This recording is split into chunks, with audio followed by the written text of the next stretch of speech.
오늘은 계시록 10장 사도 요한이 받아먹은 작은 두루마리라는 주제를 가지고 같이 알아보도록 하겠습니다. 개역 한글에는 작은 책, 펴놓인 작은 책이죠. 펴놓인 작은 책 이렇게 보십니다. 번역을 책이라고 얘기했지만 본래는 성경은 신구약이 다 두루마리예요. 이 인쇄술이 발달된 것은 1550년경에 인쇄술이 발달했어요. 종교개혁 이후에. 그러니까 종교개혁 이후에 이전까지는 뭐예요? 두루마리로 모든 성경을 기록했다. 양피지나 파피루스에. 근데 이것을 신천지는 어떻게 이해할 것이냐? 오늘날 모든 교주들이 책을 받아 먹었다. 이렇게 얘기하는 거예요. 받아 먹은 것이 아니라 교주들은 성경 해석을 통해서 자기만이 독특한 해석을 한다고 주장을 합니다. 독특한. 그래서 이제 이만희 씨는 사도 요한을 사칭해서 자신이 새 요한이다 이렇게 얘기하는 겁니다. 제가 저번에 그 얘기 안 했나요? 이만희 씨가 77년도에 백만봉 씨 아래로 들어갔어요. 이만희 씨가 섬긴 교주가 5명이라 했죠. 구인회가 이제 죽고 그 다음에 이제 청도에 내려가서 열심히 성경 구조를 암송했어요. 그래가지고 77년에 백만봉 씨한테 들어가고 12제자 중에 하나로 있으면서 주님이 이루어도 좋고 못 이루어도 좋고 이제 이런 얘기를 했답니다. 그 말은 백만봉 씨가 못 이루면 구원자로서 못 하면 내가 다음 구원자가 되겠다 이런 얘기를 수치로 했다는 얘기죠. 그래서 80년 3월 13일 날 이제 시한부 불발이 돼가지고 백만봉 씨가 여러분 그동안 수고 많았습니다. 나는 3일 뒤에 하늘로 올라갑니다. 여러분의 낸 헌금은 다 돌려주겠습니다. 유일하게 내가 볼 때는 양심적인 교주야. 헌금을 다 돌려준다고 하잖아요. 물론 거짓말도 있죠. 자기가 어떻게 하늘로 올라가. 안 올라갔죠. 불발되니까 그냥 하늘로 올라가면 돈이 필요 없잖아요. 그러니까 돈 내준다 하는 거예요. 근데 내줬는지 안 내줬는지는 모르겠어요. 아무튼 내준다고 말이라도 했다는 얘기요. 그래서 이만희 씨 와이프가 부인이 항의를 했대요. 갑자기 그러잖아요. 120명의 그 성도들이 있었는데 갑자기 너가 알아서 살아라 이렇게 하고 떠나가는 거예요. 얼마나 황당했어요. 그러니까 이제 유천수 씨가 항의를 했대요. 그래서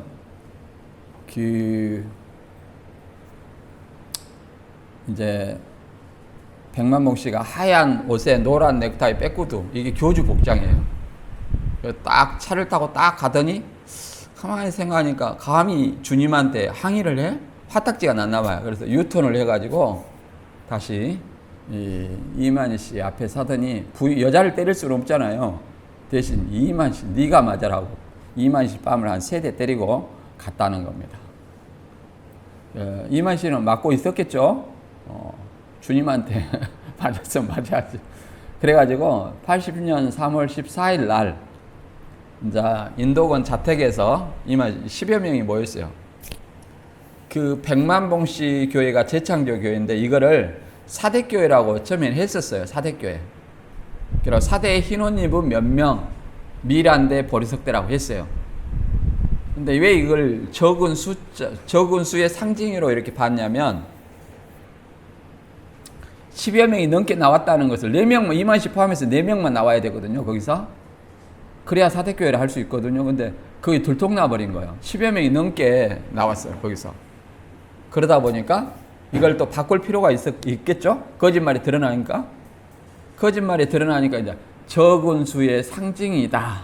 이렇게 미란대 보리석대 사대 흰옷 입은 몇 명을 이렇게 포장을 했습니다. 그래가지고 이제 80년 3월 14일 날 이제 10여 명이 딱 모여가지고 이만희 씨가 설교를 딱 했어요. 계시록을 설교를 했어요. 그동안 애워서 그럴 때는 주님이 이뤄도 좋고 못 이뤄도 좋고 못 이루면 내가 한다 그런 거잖아요. 교주 준비가 완벽하게 다 됐다 이게 자랑한 거예요. 그래가지고 설교를 딱 계시록을 하고 나더니 뭐라고 그랬냐면 사실은 내가 요한입니다 했다는 거예요. 그래서 요한이 된 거예요. 교주들은 꼭 그렇게 얘기하더라고요. 사실은 내가 보혜사 성령이다. 성령 하나님이다. 이제는 내가 밝힐 때가 돼서 내가 밝히지만, 박명호가 그렇게 얘기하다. 박명호가 지금 브라질 가 있는 박명호가 이렇게 얘기하더만, 이제 어느 정도 믿을 사람이 이렇게 숫자가 찼으니 이제 내 정체를 드러내야 되겠다. 여기 칠판에 보시지만 사실은 내가 보혜사 성령 하나님이다. 이렇게 하니까 이렇게 하는 거예요. 그래갖고 보혜사 성령 하나님 된 거예요. 이만희도 괜히 사도 요한이 된 것이 아니에요. 설교 한번 하고 사실은 내가 사도 요한입니다 하니까 그 사도 요한이 된 거예요. 교주들이 어렵지 않아요. 그러면 그보다 성경이 무지한 사람은 그걸 그대로 믿는 거예요. 다른 교주들도 마찬가지고. 이제 설명해 볼게요. 작은 책을 들고 선 천사가 보혜사 성령이가, 천사와 성령은 달라요. 다른데 이제 같다고 얘기하는 거예요. 일곱째 천사 나팔에 하나님의 비밀이 성취된다. 이렇게 얘기합니다. 그 다음에 세 번째, 일곱째 천사 나팔은 부활과 영생, 그리스도 나라가 되는 거죠. 예수님이 재림으로 이렇게 된다고 얘기하는 거예요.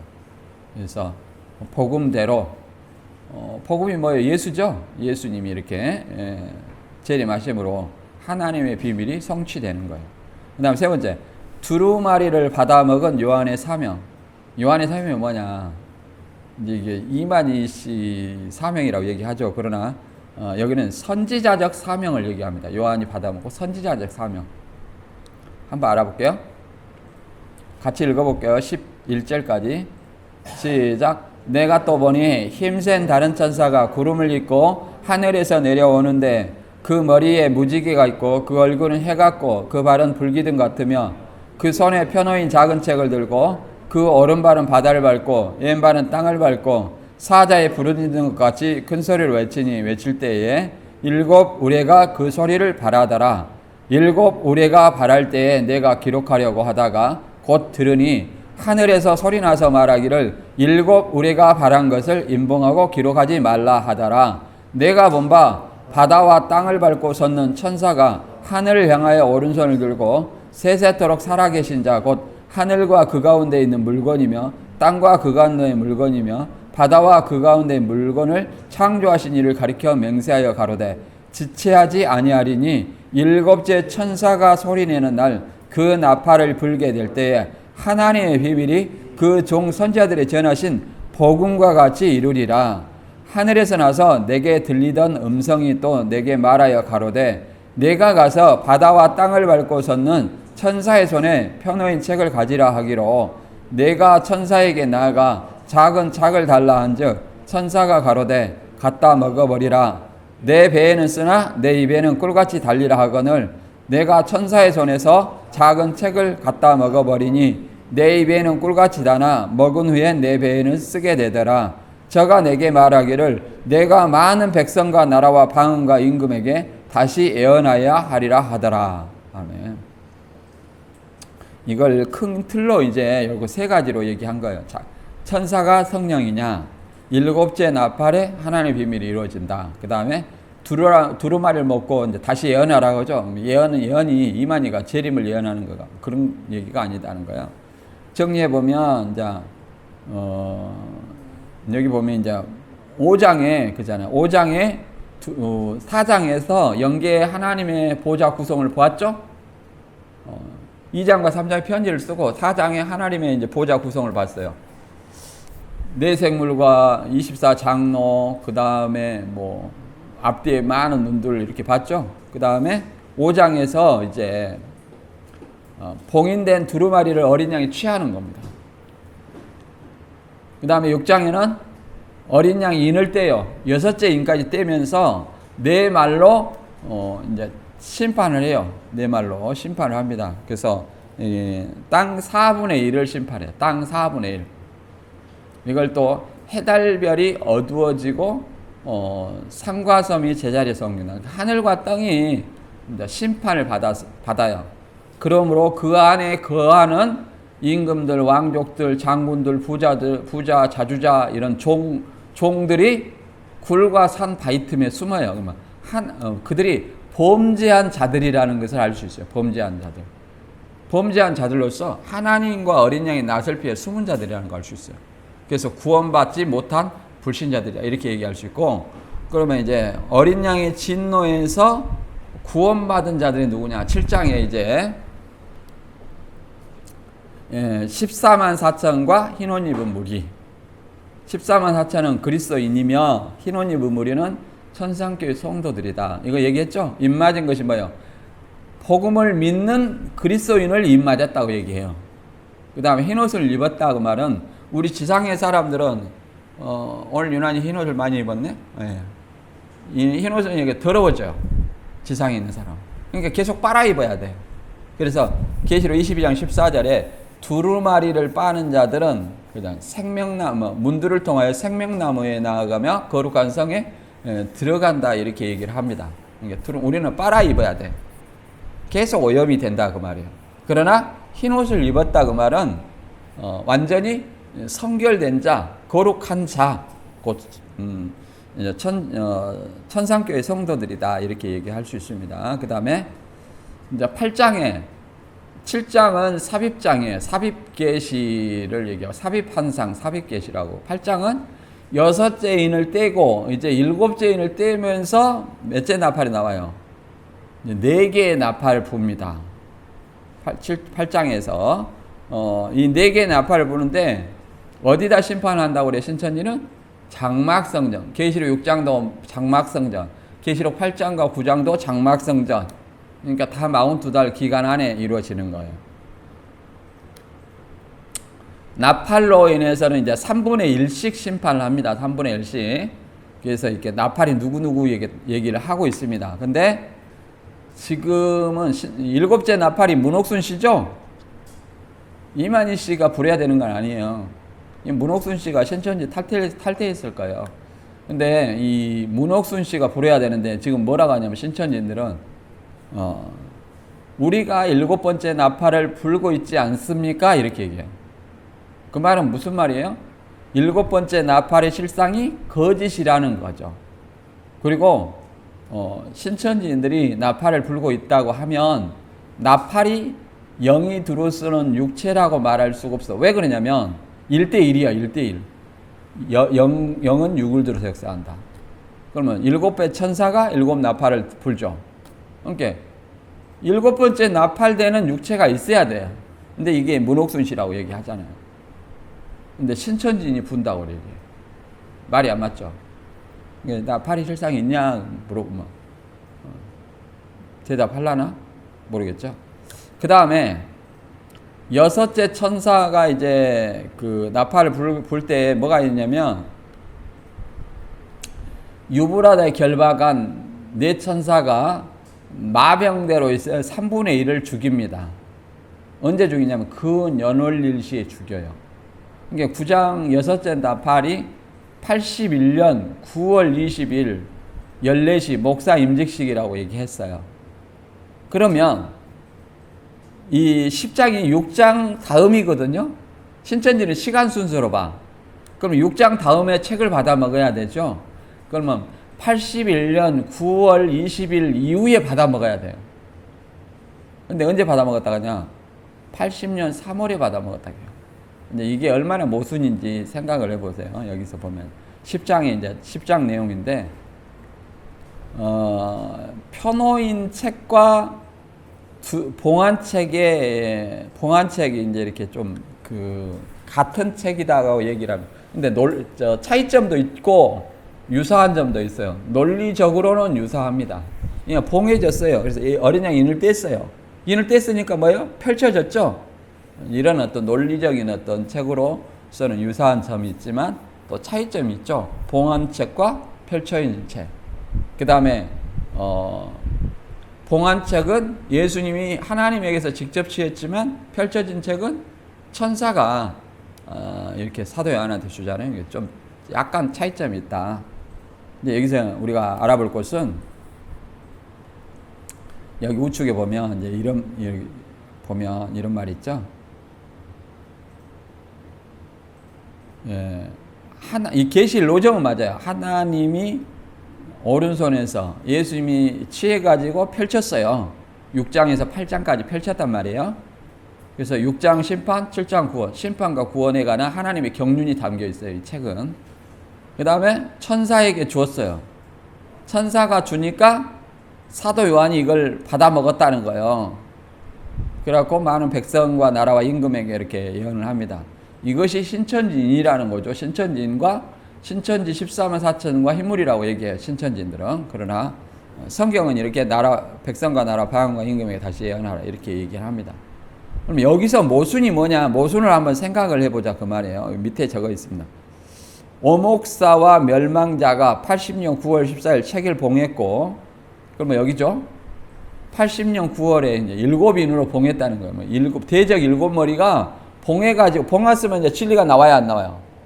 안 나왔죠? 안 나와요. 진리가 안 나오는데, 적어도 9장 다음이면 81년 9월 20일 다음에 받아 먹어야 돼.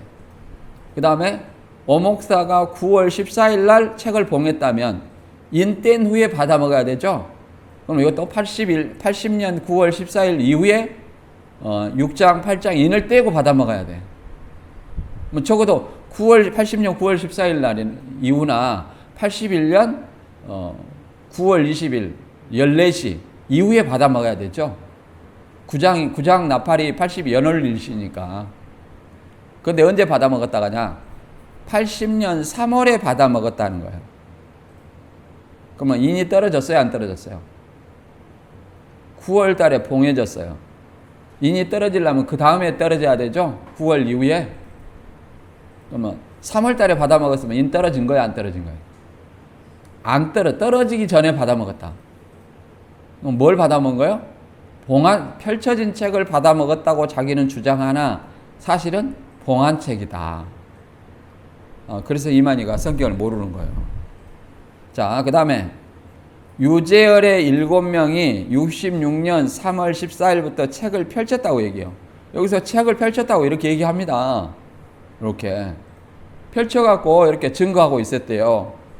그러면 펼쳤다면 뭐가 있겠어요? 또 봉해진 책이 있겠죠? 그러면 또 봉해진, 언제 누가 봉했냐 이 말이에요. 또 언제 또 누가 떼었고. 이게 반복이에요. 반복. 이런 일이 있을 수 있어요? 없어요? 없죠. 그 다음에 10장은 이게 막간이고 10장은 10장과 11장 14절 다섯째 나팔 불 때까지 뭐라고 하냐면 삽입계시 또 삽입환상이라고 얘기합니다. 여섯째 나팔 다음에 뭐가 있어야 돼요? 7번째 나팔이 있어야 되죠. 그 중간에 뭐가 있어야 돼요? 뭐를 얘기하냐면 지금 이 책 받아 먹은 거 두 증인의 심판 이걸 중간에 두 증인의 순교를 삽입해놨다. 이렇게 삽입환상, 삽입계시라고 얘기할 수 있습니다. 이게 시간의 순서로 보면 맞지 않다는 거예요. 이걸 이해를 하시고 이제 하나씩 볼까요? 작은 책을 들고선 천사가 보혜사 성령이가. 신천지는 성령의 개념을 우리는 그 삼위일체의 그 삼위로서 그잖아요. 삼위의 인격으로서 성령을 얘기를 하죠. 성부, 성자, 성령 이 삼위일체 하나님으로서 성령을 얘기하지만 신천지는 뭐라고 얘기하냐면 거룩한 영이다. 그럼 누가 거룩한 영은 누구냐 이렇게 얘기하니까 성부, 성자, 성령, 천사, 순교의 영 다 성령이에요. 그러니까 신이라면 성령이 임한다 그 말은 뭐예요? 인치고 성령이 임한다 그 말은 이만희 말씀으로 마음을 새기고 난 다음에 순교의 영이 임한다는 거예요. 순교의 영. 이게 성령이 임하는 걸로 생각을 하는 겁니다. 이해되신가요? 신천지는 그렇게 성령을 거룩한 영의 개념으로 해서 5가지로 보는 거예요. 성부, 성자, 성령, 천사, 순교영. 순교영도 성령이라고 보는 거예요. 우리 기독교에서는 그렇게 보지 않습니다. 자, 하나씩 볼까요? 10장 1절.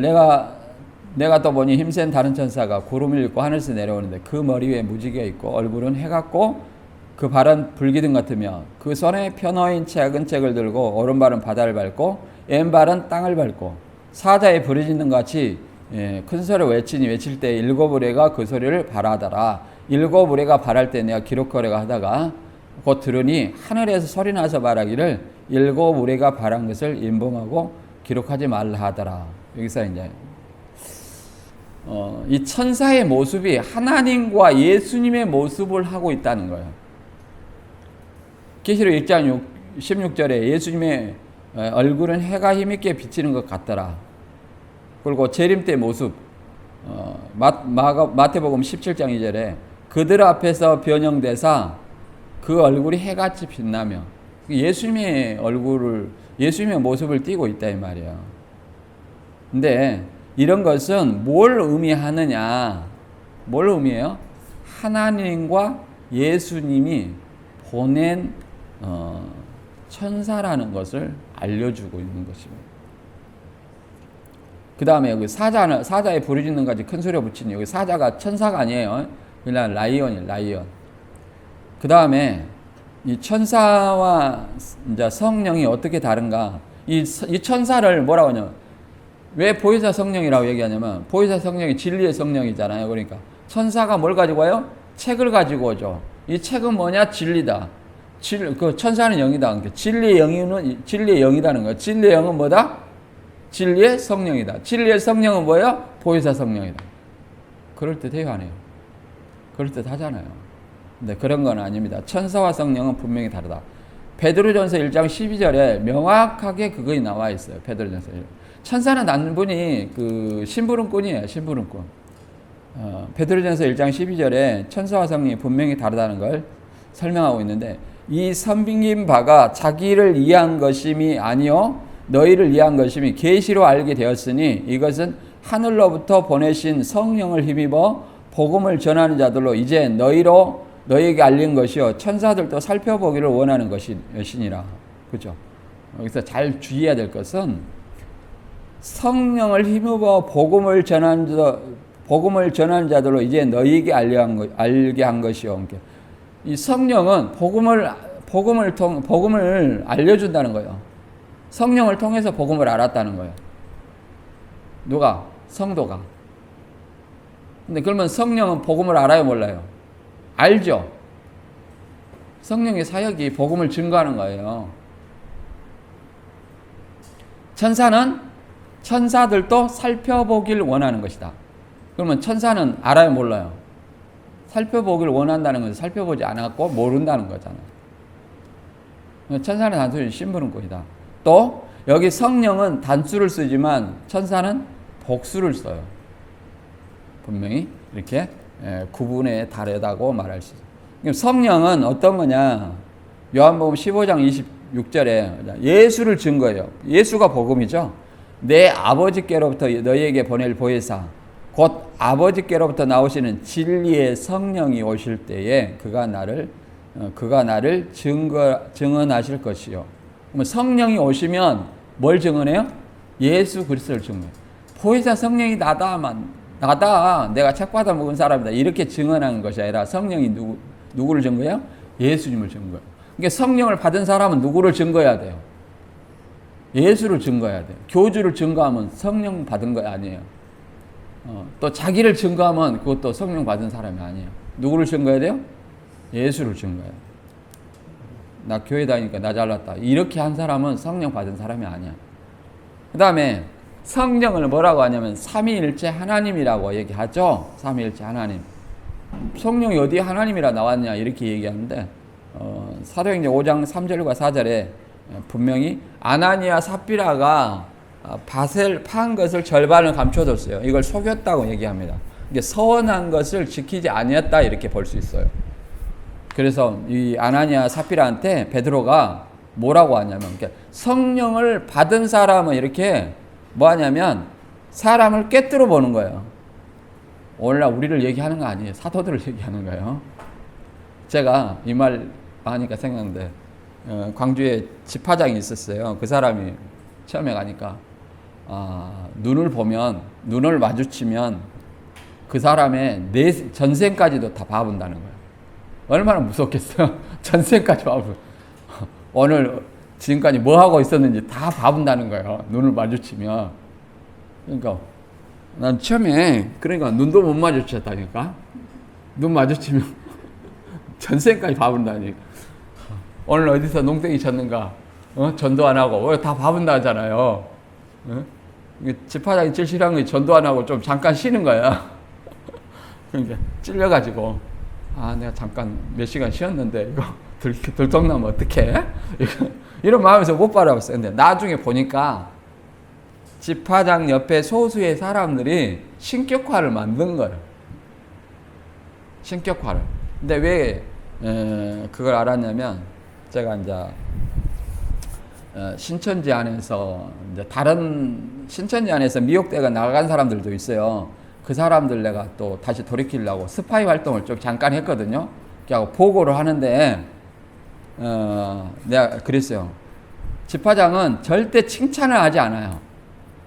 칭찬하면 사람이 교만해진다 했고 맨 책망만 해요. 절대 좋은 말을 안 해줍니다. 책망받으면 기분이 좋아요, 안 좋아요?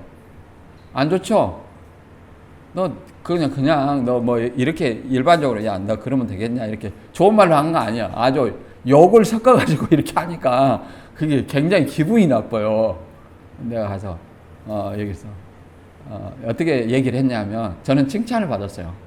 어떻게 했냐면 그 사람들이 집화장님들어 계속 책망해가지고 신천지들 떨치면 우리는 이삭죽기 할란다 이렇게 얘기합니다. 계속 책망해갖고 떨쳐지면 우리는 이삭죽기 할란다 이렇게 얘기합니다.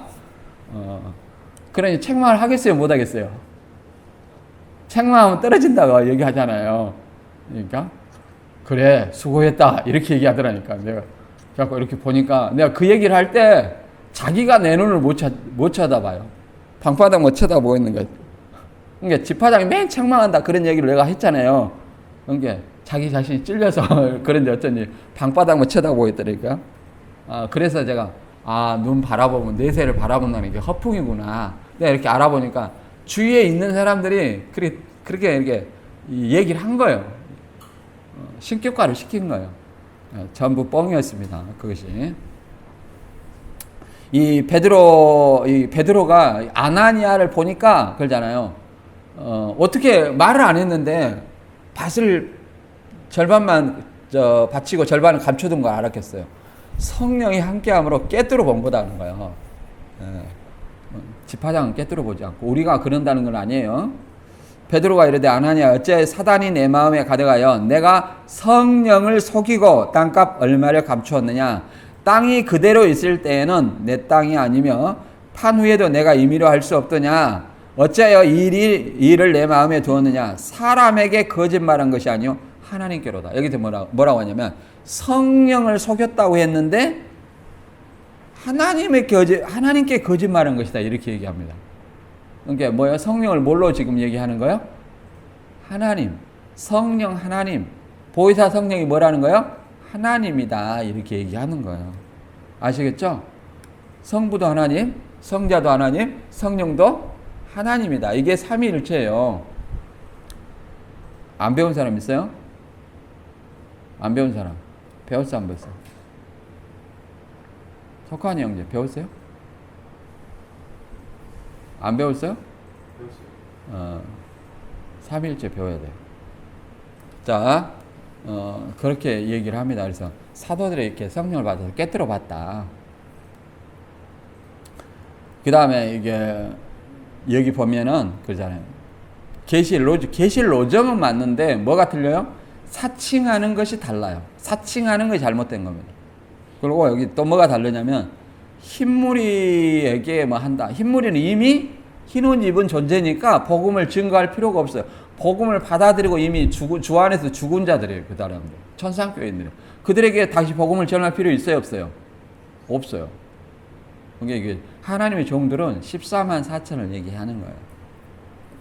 신천지 논리상 14만 4천만 구원받느냐 이런 어떤 논리가 나오니까 흰무리도 있다 이렇게 얘기하는 거죠.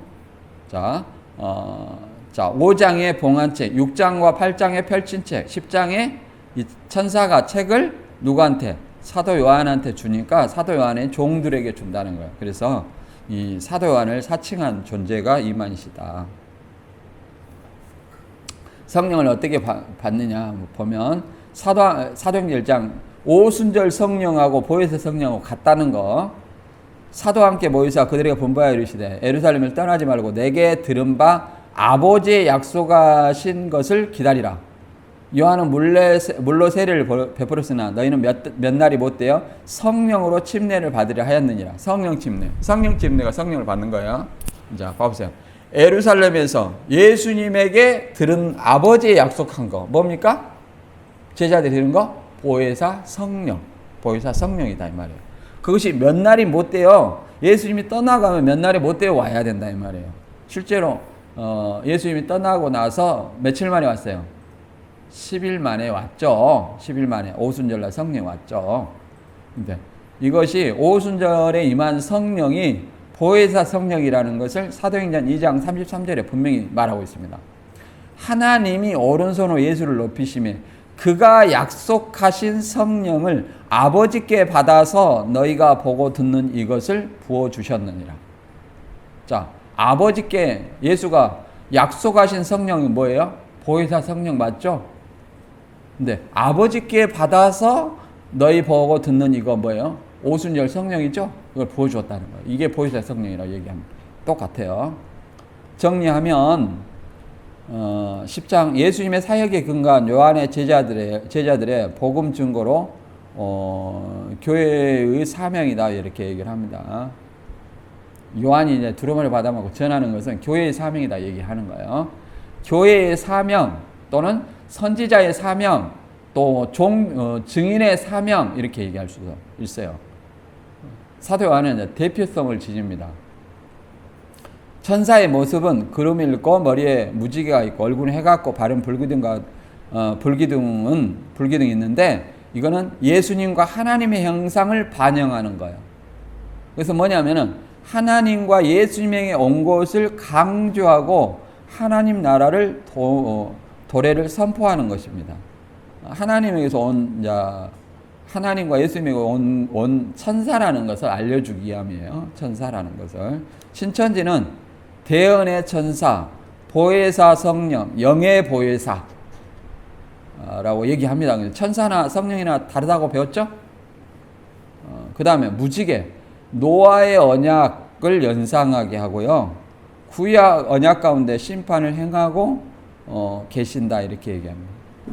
신천지는 언약을 반드시 이룬다 이렇게 얘기하는 거예요.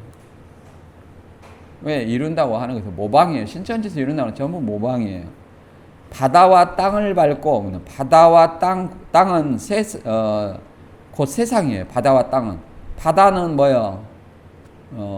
바다는 멸망자가 그러잖아요. 7머리 10뿔 짐승이 나오고 용이 또 바다를 주관하죠. 그래서 바다와 땅. 세상은 하나님의 주권 아래에 있다. 밟았다는 것은 심판할 수 있는 권한이 있다는 거죠. 여러분들을 발로 밟았다. 이거는 심판을 의미해요. 심판의 대행자로서 바다에서 올라온 용과 짐승, 땅에서 올라온 짐승, 이거를 심판할 수 있는 권세가 있다 이렇게 얘기하는 겁니다. 신천지는 바다는 청지기, 땅은 장막성들을 심판한다. 이런 논리로 얘기해요. 성령과 천사 차이점은 성령은 푸뉴마예요. 단수입니다.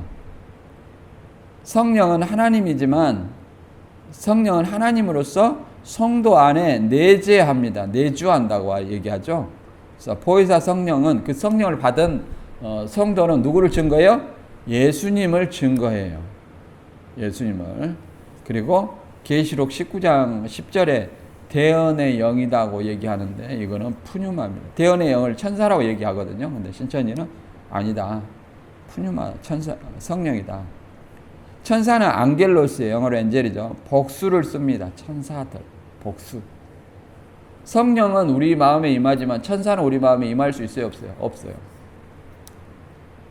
그래서 천사는 부리는 영으로서 성도의 마음에 내주하지 않고 성도가 그날에는 성도가 천사를 판단한다고 합니다. 천사는 종이고 베드로전서 1장 12절에 성령은 복음을 알지만 천사는 알지 못한다. 이런 어떤 차이점이 있다. 이게 사도행전에 보면 성령과 천사가 이렇게 교차해서 이렇게 그 하나님의 사역을 하거든요.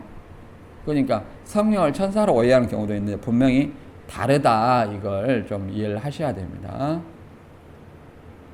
그 다음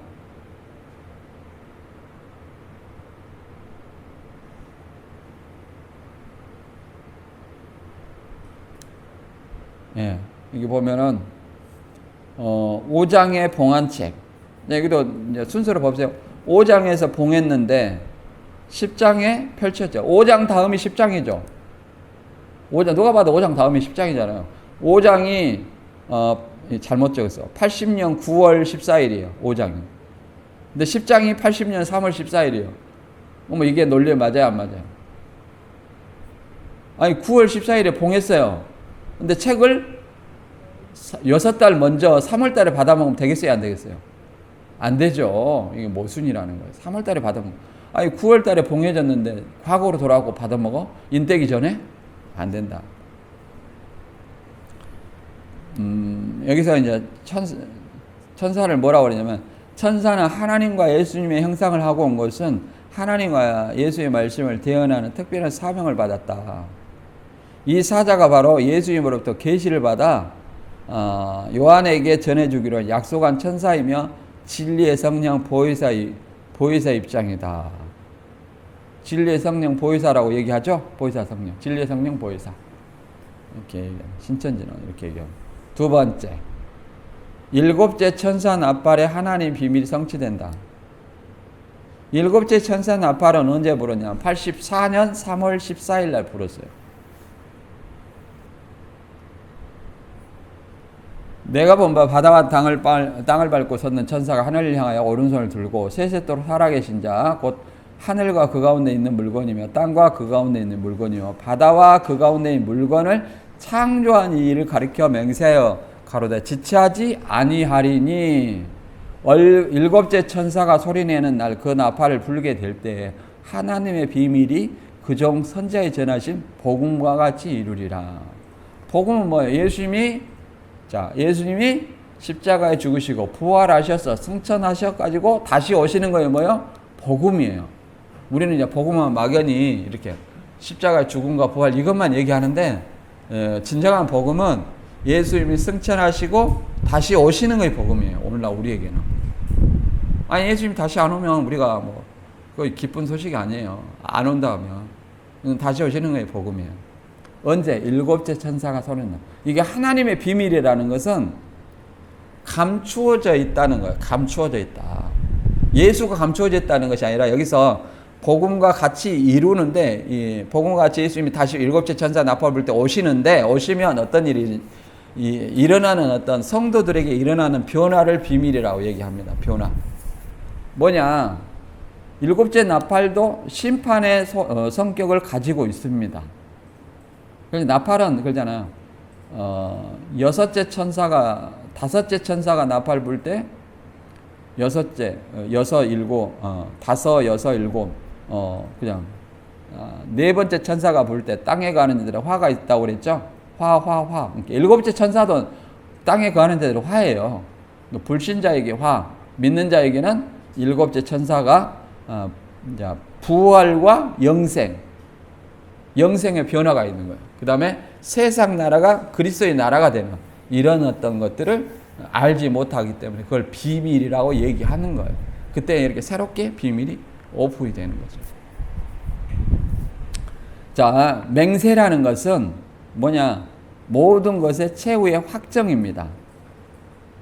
다니엘서 12장 7절에도 내가 들은즉 세마포 옷을 입고 강물 위에 있는 자가 자기의 좌우 손을 들어 하늘을 향하여 영원히 살아계신 이를 가리켜 맹세하여 가로되 반드시 한때 두때 반때를 지나서 성도의 건세가 다 깨어지기까지 그렇게 되면 이 모든 일이 다 끝나리라 하더라. 그러니까 맹세는 누구냐면 가장 높으신 하나님한테 맹세를 하는 거예요. 신약에서는 맹세하래요 하지 말래요. 우리 인간이 너무 가볍기 때문에 하지 말라고 그럽니다. 빈말하면 안 돼. 제가 신천이 나와가지고 이 빈말을 진짜로 믿어가지고 많이 상처받았어. 그 사람은 그냥 보니까 빈말 믿고 그 약속을 나만 이렇게 생각을 하고 있었는데 그 사람은 아무렇지도 않아. 그냥 빈말이야. 네, 적응하기 참 힘들었어요. 자, 여러 개 세상에서만 살던 사람들은 세상과 겹쳐서 같이 산 사람들은 그 빈말인지 아닌지 이렇게 다 구분이 가능한가 봐요. 저는 이만희 밑에만 있어가지고 또 성경만 참고했잖아요. 그러니까 반드시 말하면 지켜야 된다 이런 생각을 가지고 있어요. 그러다 보니까 누가 말하면 이게 빈말인지 아닌지 이걸 분간을 못했어. 그래서 제가 굉장히 상처를 받았어요. 지금도 빈말하는 사람들이 많아. 보면 빈말하지 마세요. 그래서 오늘날에는 우리가 맹세하지 말라는 거예요. 맹세도 하지 말고 맹세는 누구한테 가장 높으신 하나님한테 하는 거예요. 사람들은 자기보다 더 큰 자를 가리켜 맹세하나니 맹세는 저희 모든 다투는 일의 최고의 학정이니라. 그러죠. 하나님한테 우리는 맹세해요. 자, 일곱째 천사 볼 때, 천사가 나팔 불 때 하늘에 큰 음성들이 나서 이르되 세상 나라가 우리 주와 그 그리스도의 나라가 되어 그가 세세토록 왕노릇하리다. 이게 언제 부르다는 거예요? 84년 3월 14일 부르다는 거예요. 그러면 우리는 물어봐야 돼요. 84년 3월 14일 나팔 불었습니까? 그러니까 불었다고 얘기하죠. 그러면 세상 나라가 그리스도 나라가 되었습니까? 또는 신천지 나라가 됐습니까? 대답할 사람 있겠어요? 없겠어요? 없어요. 이렇게는 말하겠죠. 우리가 그냥 나팔 불어가지고 지금 신천지 나라, 그리스도 나라 만들고 있지 않습니까? 이런 대답을 할 것 같아. 그러면 어떻게 대답해? 어떻게 물어봐야 돼 또? 당신이 일곱 번째 나팔입니까? 일곱 번째 나팔이 실상입니까? 그러면 뭐라 할 거예요? 아니, 우리 나팔을 실상이 있는데, 그러니까 당신이 일곱 번째 나팔이냐고요? 그거는 아니죠. 이렇게 얘기해요. 그러면 뭐라 그랬어요? 그럼 일곱 번째 나팔도 아닌데 왜 일곱 번째 나팔을 불고 다닌다고 얘기합니까? 그건 잘못했잖아요. 이렇게 얘기하면, 깨갱할 것 같아요. 그렇죠? 그렇게 물어봐야 돼요. 한번. 여러분들이 한번 물어보고 테스트를 해봐야 자신감을 얻어요. 그 다음에 고전 15장 51절에 내가 이제 심오한 진리를 하나 말씀드리겠습니다. 우리는 죽지 않고 모두 변화할 것입니다. 이게 마지막 나팔에 이제 이렇게 된다는 거예요. 마지막 나팔 소리가 울릴 때 순식간에 눈 깜빡할 사이도 없이 죽은 이들은 불멸의 몸으로 살아나고 우리도 모두 변화할 것입니다. 이 말은 무슨 말이에요? 공동번역으로 제가 한번 해봤어요. 순식간에 호련이라고 개혁한글에 이렇게 돼 있는데 호련이가 눈 깜빡할 사이에요. 눈 깜빡을 안 하면 이게 안질이 있는 거예요. 이게 안과에 가봐야 돼요. 눈 깜빡 안 하면. 우리도 수시로 눈 깜빡깜빡하게 해야 돼요. 그래야 눈에 그 건조가 안 돼서 눈이 유지되는 겁니다. 보니까 마지막 나팔 소리는 언제 불러요? 예수님이 재림하실 때. 그렇죠? 그러니까 여기도 법과 화예요. 안 믿는 사람에게는 화지만 믿는 사람에게는 부활과 영생이 이루어지는 거예요. 예, 봐보세요. 죽은 이들은 불멸의 몸으로 살아나고 우리도 변화합니다. 우리도 불멸의 몸을 입게 된다는 거예요. 불멸의 몸. 불멸의 몸은 어떤 몸이에요?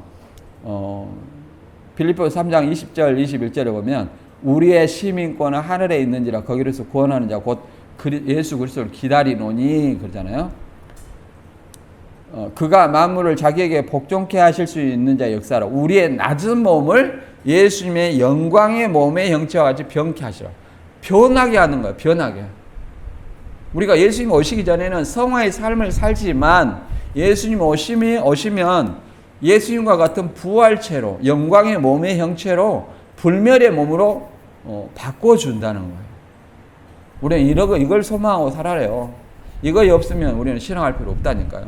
이것을 뭐라고 말했냐면 입는다고 표현하는 거예요. 입는다.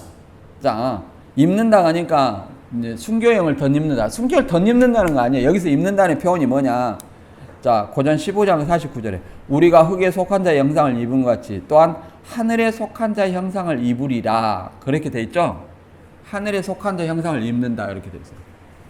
그러면 하늘에 속한 자의 형상을 입는다.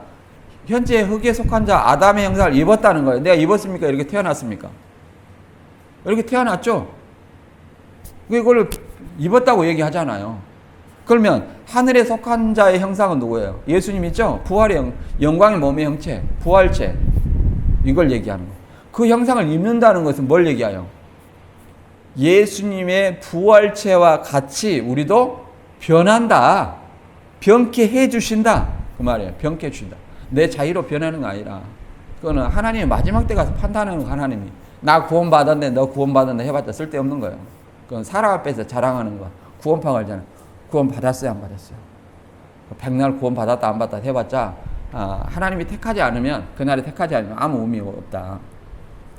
이제 이 입는다를 어떻게 어느 것을 가지고 오해를 하냐면 고전 15장 53절 이걸 가지고 오해를 하는 거예요.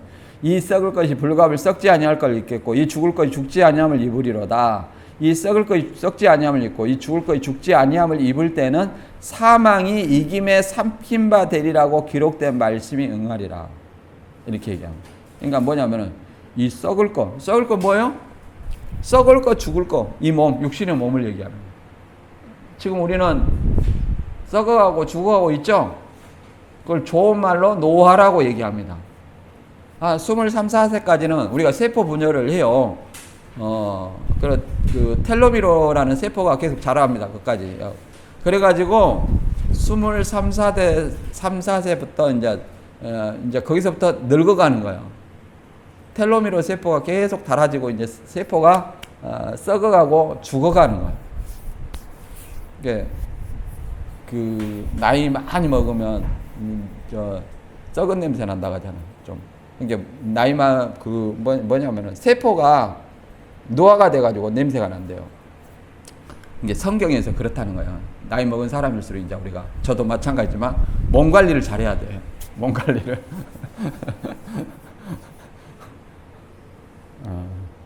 뭐 여자분들은 잘하겠지만 남자분들은 거의 좀 잘 안 하는 경우도 있어요. 아무튼 이렇게 근데 여기서 뭐냐면 썩을 것이 썩지 아니할 것을 입겠고 이 썩지 아니할 것 순교형이라고 신천지는 생각해요. 이렇게 덧입는다 이렇게 표현해요. 근데 썩지 아니할 것은 뭐예요? 불멸의 몸이에요. 불멸의 몸. 영생하는 몸, 부활의 몸을 덧입는다. 그 말은 부활의 몸으로 변한다는 거예요. 입는다는 것이. 무슨 말이 합니까? 예수님의 영광의 몸의 형상으로 변하는 것을 뭐라고 표현했어요? 이 죽을 것, 썩을 것이 그 썩지 아니할 그 부활의 몸, 영광의 몸의 형체, 신령한 몸, 불멸의 몸을 입는다고 표현한 거예요. 변화를 그잖아. 입는다고 표현한 거다. 아시겠죠? 그 예수님과 같은 부활체로 변화한 사람만이 나팔 소리를 듣고 변화한 사람만이 뭐예요? 이렇게 끌어올림 받는 거예요. 이걸 보면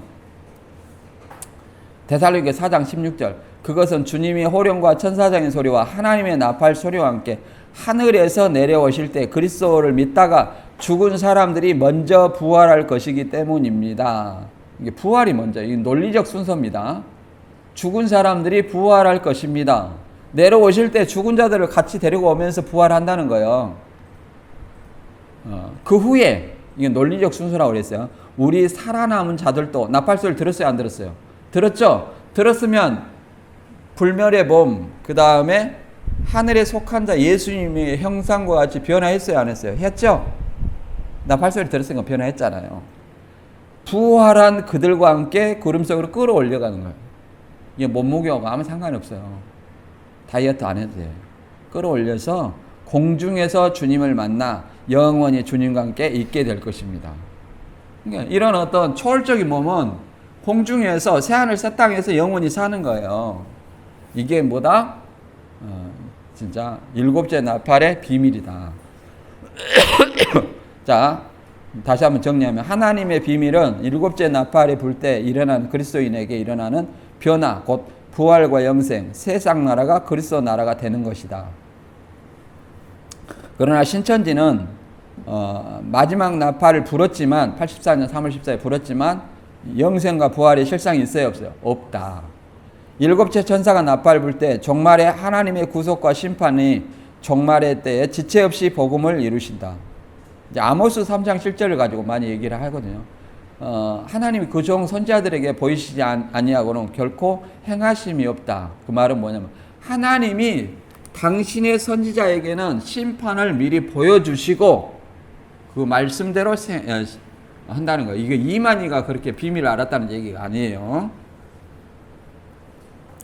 그 다음에 여기 보면 신천지는 일곱째 천사 이만희가 불 때 부활과 영생이 있다 하지만 불발이다. 여기입니다. 일곱 우레는 일곱 눈과 일곱 영이다. 이렇게 보통 하나님의 음성이 나오면 이렇게 우레 소리도 나오고 그러죠. 하나님 앞에 이렇게 일곱 우레가 이렇게 바란 것을 기록하지 말라 그러면 하나님의 일곱 음성이 우레처럼 들렸다는 거예요. 이게 우리가 들을 수 있는 이게 말로 사도 요한이 알아먹을 수 있는 말이었다는 거예요. 그런데 그것이 뭘로 들렸어요? 우레로 들렸다는 거예요. 우레로. 그래서 기록을 하려다가 보니까 하지 않았다. 이만희 이것을 가지고 내가 일곱 우레가 바라는 것을 들었지만 하나님이 기록하지 말라 해서 내가 많이 알고 있지만 기록 안 했다. 이렇게 사기치고 있습니다. 말 안 했으면 알 수가 없는 거지. 뭔 그것을 갖다가 성경에 말하지 않는 것을 갖다가 말한다고 한 사람은 다 사기꾼이야. 그 다음에 일곱 나팔을 불 때 선지자들이 전한 복음과 같이 이루어지는 하나님의 비밀이 영생과 부활이다 했죠. 일곱째 나팔을 불 때 사망이 생명에 삼킴받아 영생이 이루어지고 세상 나라 하나님 나라가 된다고 말하고 있다. 말하고 있으면 못합니까? 84년에 그렇게 불었으면 이루어져야 되죠. 근데 안 이루어졌다는 거죠. 안 이루어졌다. 문제는 자, 두루마리를 받아먹은 요한의 사명 이렇게 했습니다. 우리는 이제 선지자의 사명이라고 얘기합니다.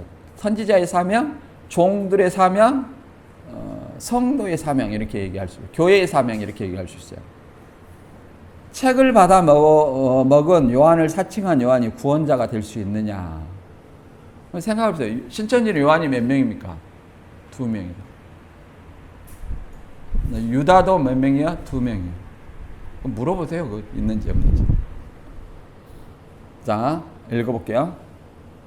하늘에서 나서 내게 들리는 음성이 또 내게 말하여 가로되 내가 가서 바다와 땅을 밟고 섰는 천사의 손에 펴놓인 책을 가지라 하기로 내가 천사에게 나가 작은 책을 달라 한즉 천사가 가로되 갖다 먹어버리라. 내 배에는 쓰나 내 입에는 꿀같이 달리라 하거늘 내가 천사의 손에서 작은 책을 갖다 먹어버리니 내 입에는 꿀같이 달아 먹은 후에 내 배에는 쓰게 되더라. 저가 내게 말하기를 내가 많은 백성과 나라와 방과 임금에게 다시 예언하여야 하리라 하더라.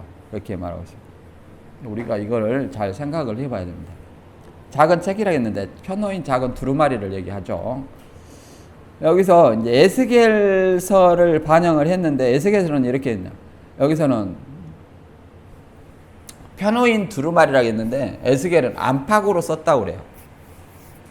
자, 그리고 누구한테 전하라고 하냐면 이스라엘에다 전하라고 얘기하죠. 에스겔 2장 8절에 보면 인자야 내가 너게 이르는 말을 듣고 그 폐허간 족속까지 폐허가지 말고 내 입을 벌리고 내가 내게 주는 것을 먹으라 하시기로 내가 보니 한 손이 나를 향하여 펴지고 그 안에 두루마리 책이 있더라. 그가 그것을 내 앞에 펴시니 그 안팎에 글이 있고 애가와 애곡과 재앙의 말이 기록되어 있더라. 이게 안팎에 글이 있다는 것은 애가와 애곡과 재앙의 말이다. 심판의 말이 있다는 거예요. 심판이 있다는 것은 무엇도 있다는 거예요? 구원도 있다. 그죠? 특히 7번째 나팔의 성격은 심판과 구원의 성격이 둘 다 있어요. 근데 구원의 성격을 더 많이 설명해 내놨죠. 3장 3절에 내게 이르시되 인자야 내가 내게 주는 이 두 마리를 내 배에 넣으며 내 창자에 채우라 하시기로 내가 먹으니 그것이 내 입에서 달기가 꿀 같더라. 이렇게 여기서 인자의 입장으로 오신 분이 누구예요? 예수님 있죠? 이만희 씨가 이제 계시록의 사도 요한을 사칭해 가지고 내가 요한입니다 이렇게 얘기하는 거예요. 그러면 봐보세요. 누구라도 계시록을 설교할 수 있으면 내가 요한입니다 하면 요한이 돼야 돼요, 안 돼야 돼요? 요한이 될 수 있죠? 저한테도 한 7명인가 뭐 왔다니까요. 유튜브 보고 와서 같이 계시록을 이루자고. 자기가 돈 다 된다고. 저한테는 그런 사람들이 간혹 와요. 제가 신천지 있을 때도 완전히 굉장히 큰 미혹을 받았고 그랬어요. 안식일교회에서 여담으로 얘기하자면 그때 다단계를 한 사람이 있어요. 그 사람이. 그래갖고 돈을 굉장히 많이 받았어요. 장로예요. 안식일교회 장로예요. 저한테. 제가 이제 전도하다 만났거든요. 그래갖고 제가 이제 말한 것을 들어보더니 안식일교회 신학교 1년만 다니면 부흥 강사로 이렇게 유명하겠다. 얘기하는 거예요. 그래갖고 자기가 뭐라고 하냐면 조건을 제시해요. 그때 갓그랜저가 최고 비싼 차야. 그 차 하나 주고 그 다음에 의식주 해결해주고 한 달에 500만 원씩 주겠다. 조건이 좋아요, 안 좋아요? 좋죠. 내가 신천지가 가짜인지를 알았으면 그쪽으로 갔을 거야. 아니 그렇잖아요. 거기도 가짜, 여기도 가짜인데 어디 가면 어떤들, 이런들 어떤 그러잖아요. 근데 그때 당시에는 신천지가 진짜로 내가 믿었다니까요. 그러면 진짜 복음 앞에서 가짜는 무슨 소용이 있어요? 아무 소용이 없죠. 그러니까 내가 그 일확천금이 나한테 무슨 소용이 있겠냐 이 말이에요. 하고 장로님 성경을 믿으세요. 내가 막 열심히 했는데 신천지도 작아, 거기도 작아. 아무튼 그랬습니다. 여기 계시록 20은 이제 사도 요한을 사칭해서 구원자 할 수 있는가? 요한의 입장이 뭐냐? 계시록 22장 9절에 보면 천사가 이제 사도 요한한테 모든 걸 알려줬잖아요. 알려줬어요. 그러니까 사도 요한이 천사한테 경배하려고 합니다. 그러니까 천사가 사도 요한한테 얘기를 합니다. 경배라는 것은 프로스케네오로 하나님에게만 하는 거예요. 천사가 내게 말하기를 나는 너와 내 형제 선지자들과 또 이 두루마리의 말을 지키는 자들과 함께 된 종이니 그리하지 말고 하나님께 경배하라 하더라. 그렇죠? 경배는 누구한테 한다? 천사는 종이기 때문에 경배받을 대상이 아니다. 야, 나나 내 형제 선지자들과 또 이 두루마리의 말을 지키는 자들과 같은 종이야. 그러니까 나한테 경배하지 말고 하나님께 경배해 이런 얘기잖아요. 그러니까 무슨 말이냐면 나도 종이지만 너도 종이고 네 형제 선지자들도 종이고 이 책의 말을 지키는 사람도 뭐다? 종이다. 그러면 사도 요한이 책 받아 먹었다 구원자라면 우리는 다 구원자예요.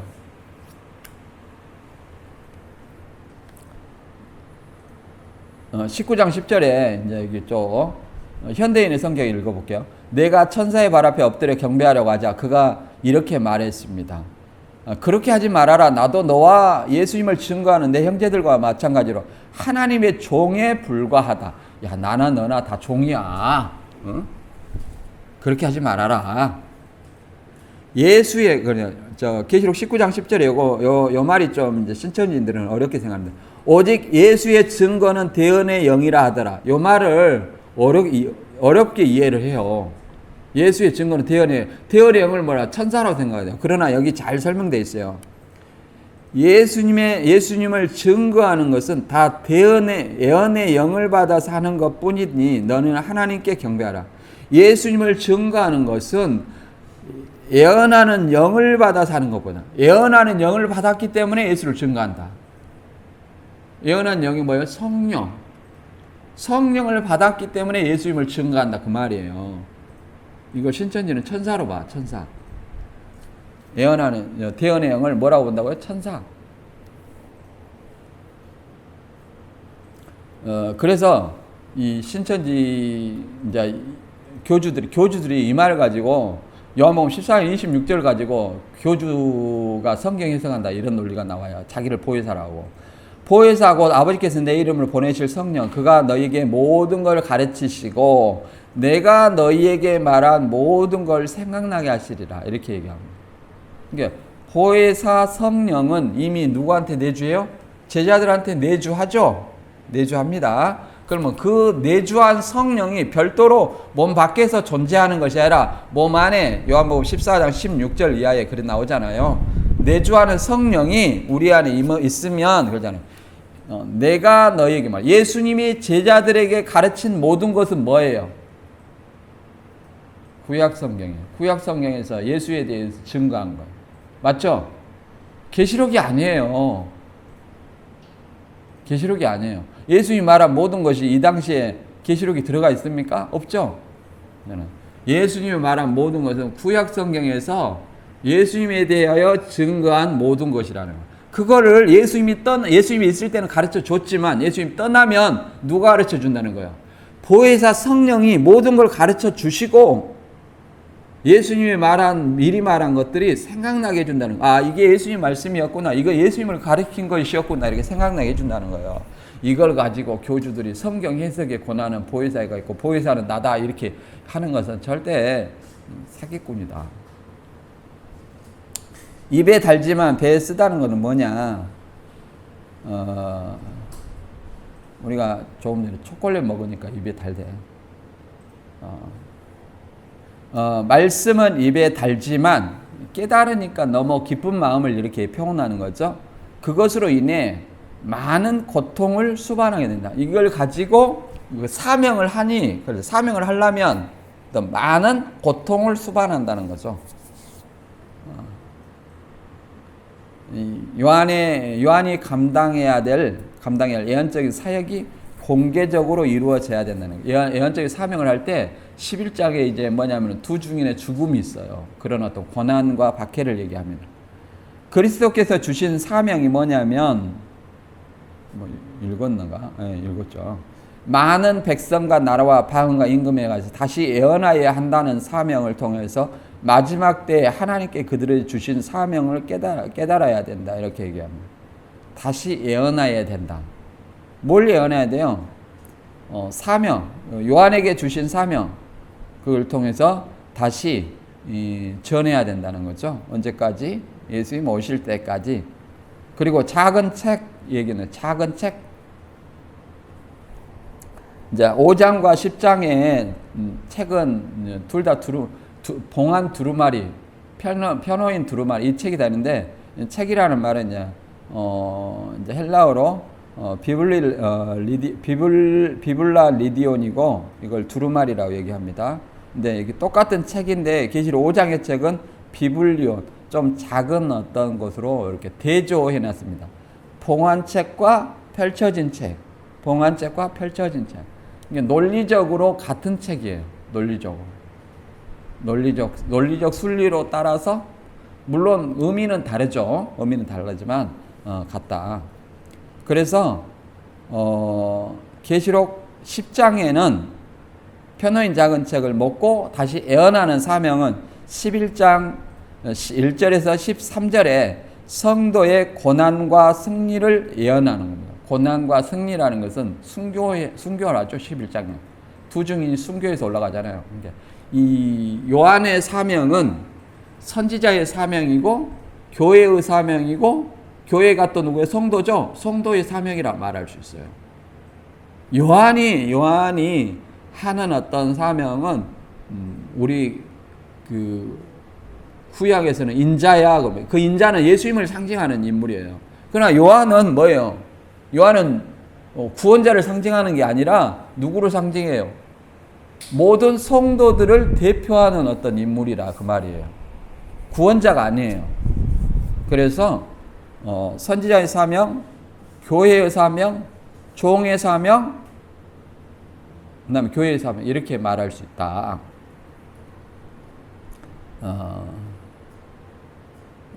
그다음에 신천지는 개역 한글로 비유를 받아 먹었기 때문에 성경을 통달했다 이렇게 얘기합니다. 그 고전 2장 10절에 말한 성령은 하나님의 깊은 것까지 통달하신다 이렇게 얘기합니다. 성령이 이것을 우리에게 보이셨으니 성령은 하나님의 깊은 것이라 통달하시느니라 이런 말이 있어요. 근데 거기서 말하는 성령은 통달하신 성령이지만 보여주신 것만 아는 거예요. 뭘 보여줬어요? 예수님의 십자가의 비밀을 보여줬잖아요. 그러니까 십자가의 비밀만 아는 거예요. 그 전에 예수님의 십자가에 못 박힌 그걸 이방인들이 알았어요? 몰랐어요? 몰랐잖아요. 유대인들이 알았어요? 몰랐어요? 몰랐잖아요. 몰랐기 때문에 십자가에 못 박은 거예요. 그걸 통달한 성령이 우리에게 보여주었기 때문에 보여준 부분만 하는 거예요. 그 성령을 받았으니까 내가 통달한다 그것이 아니라 통달한 성령을 내가 받았지만 내가 통달하는 것이 아니라 성령이 보여주신 부분만 하는 거예요. 이해된가요? 볼게요. 두루마리를 받아먹은 사도 요한의 사매요. 책 받아먹은 새 요한, 계시록을 새긴 언약의 사자다. 성경에 없는 말입니다. 그 다음에 이만희를 세워야 하는데 하나님의 씨를 받은 요한이 신부다. 이만희 씨가 신부가 아니에요. 신부는 뭐예요? 교회입니다. 교회는 누구예요? 천상교회 새 예루살렘이에요. 우리는 뭐예요?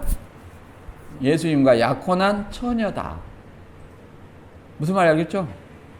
우리는 정결한 처녀로서 주님의 신부가 되기 위해서 준비해 나가는 과정이에요. 이미 정결한 처녀는 누구예요? 천상교회. 준비되어 있어요. 아니 결혼식을 신랑과 신부가 준비 안 되고 할 수 있습니까? 신랑 신부가 이미 준비되어 있어요. 예수님이 오시는 날 결혼하는데 우리는 예수님 오시면 바로 신부가 되는 거예요. 그때 바로 살아있는 우리 교인은. 그 다음에 하나님의 자녀, 계시록의 말씀의 씨로 거듭난 자가 하나님을 아버지로 부른다. 이만희 말씀을 배워야만이 하나님의 자녀가 된다는. 무슨 이런 궤변이 있는지. 예?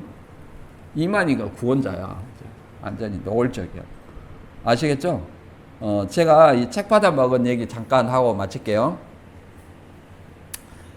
제가 책 받아 먹었다는 얘기가 아니라 이만희 씨가 책을 받아 먹었다는 얘기. 또 와서 유일한 목사 책 받아 먹었다 그런 얘기 하면 안 돼요. 저는 받아 먹은 적이 없고 저는 공부해갖고 하는 사람이지. 이만희 씨가 책 받아 먹었다 하는데 이제 안 나와서 환상 가운데 큰 솥이 있더라는 거예요.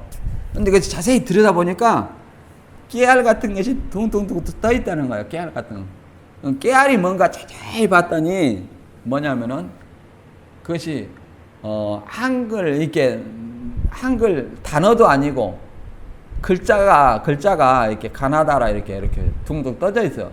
분해돼 가지고 깨알처럼 떠 있더라는 거예요. 그래서 그것을 훅 들어 마셨더니 성경이 깨달아졌다. 그것이 계시록이라는 거예요. 계시록에 봐보세요. 여러분들 이제 이게 맞는 말인지.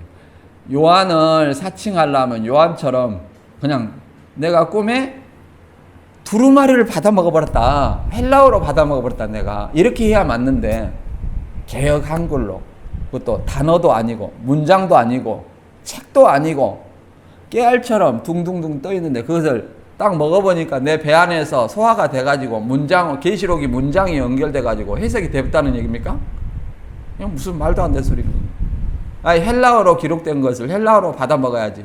이게 예수님이 사도를 사칭하려면 그거 헬라어로 받아 먹어야지. 왜 개신교 목사가 번역한 개역 한글을 받아 먹냐 이 말이에요. 이런 코미디가 있습니다. 그래서 성령으로 직통계시 받았다. 또 내가 책 받아 먹었다. 전부 사기꾼이고 이 거짓 선지자고 적그리스도라는 사실을 알아야 됩니다. 오늘 말씀 여기까지 하고요. 질문 있으면 한번 해보세요. 제가 정리를 잘 못했어요. 못해가지고 이것도 제가 게을러서 그런 건데 정리를 다시 한번 했어야 되는데 제가 나중에 기회 되면 해가지고 다 알려드리겠습니다. 질문 있으면 한번 해보세요. 다시 한번 정리하자면 우리 기독교에는 질문을 안 해. 왜 질문 안 할까? 첫째는 공부를 안 해서 뭔지 몰라. 둘째는 목사가 그렇다고 하면 그런 줄 알아야지 뭐. 내 생각은 달라도 또 내가 질문하면 또 목사님 뭐가 되겠어? 대답 못하면 이런 생각에서 질문 안 하는 것인지. 저는 제가 모르는 거 질문해도 괜찮습니다. 저는 모르면 모른다 하니까. 다시 한번 정리하면 천사는 성령이 아니에요? 성령이 아니다. 일곱째 나팔의 하나님의 비밀이 복음과 같이, 복음 뭐예요? 예수 그리스도 재림함으로 이루어지는 부활과 영생, 세상 나라 그리스도 나라 되는 거다. 그 다음에 두루마리를 받아먹은 요한이 구원자가 아니라 요한은 뭐예요? 에스겔과 좀 달라요. 에스겔은 인자라고 분명히 얘기했잖아요. 근데 계시록 요한은 뭐라고 그랬어요? 종이라고 그랬죠. 천사가. 종과 같은 종의 사명이고 선지자의 사명이고 그러지 않으면 교회의 사명이다. 교회 사모로서 복음을 증거해야 된다. 이렇게 이해를 해볼 수 있습니다. 아시겠죠? 에스겔 인자는 예수님이에요. 에스겔은 인자라고 그랬잖아요. 근데 계시록에서는 요한을 뭐라고 그랬어요? 인자라고 그랬습니까? 종이라고 그랬습니까? 종. 그러니까 우리도 종이잖아요. 종의 사명을 얘기하는 거예요. 우리도 같이 사도랑 같이 증거해야 된다.